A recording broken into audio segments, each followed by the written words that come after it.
రోజు తింటాం కదా అంటే మనకి కాలు నడపడానికి సరైన ఇంటర్ ఎలా అవసరమో అలాగే పెంచడానికి సరైన ఆహారం కూడా అలాగే అవసరం. మనం బియ్యం రొట్టె గోధుమలు తింటాం కదా ఇవన్నీ శక్తిని ఇస్తాయి. అంటే మనం కార్బోహైడ్రేట్స్ అంటాం.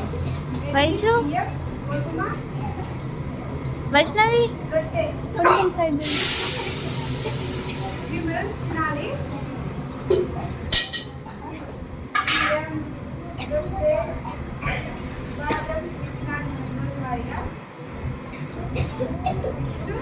పాలు గుడ్లు అలా తింటే హైట్ పెరుగుతామంటే పెరుగుదలకి సహాయపడతాయి. వాటిని ప్రోటీన్స్ అంటారు.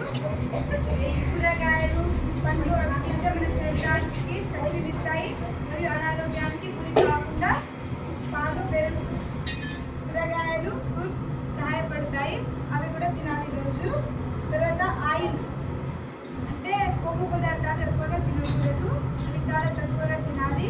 అవి ఏంటంటే చాక్లెట్స్ డైరీ మిల్క్ ఉంటాయి కదా అవి తక్కువగా తినాలి. వాటి వల్ల మనకు కొవ్వు వస్తుంది కాబట్టి చాలా తక్కువ తినండి. సరైన సమతుల్య ఆహారం తింటే మన బాడీ ఫిట్గా ఉంటుంది, ఆరోగ్యంగా చురుకుగా ఉంటాము. ఇది మన బాడీని హైడ్రేట్ చేస్తుంది. ఇంకా ఫంక్షన్స్కి సహాయపడతాయి.